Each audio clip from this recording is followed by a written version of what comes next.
పిల్ల దొరకతలేదు, ఇది పేపర్లో రాసుకొచ్చిన వార్తే, కానీ ఇది నిజం జరుగుతున్నది అదే.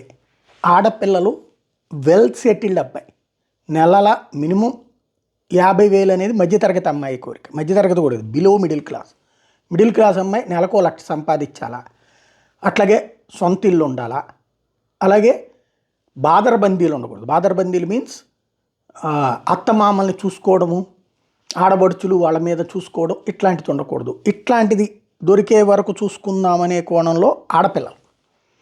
అదే సందర్భంలో అబ్బాయిలు వచ్చేటప్పటికి వయసు పరంగా అయిపోతూ వాళ్ళ తిప్పలు వాళ్ళవి. ఓవరాల్గా పిల్ల దొరకటటువంటి పరిస్థితులే పెరిగిపోతున్నాయి.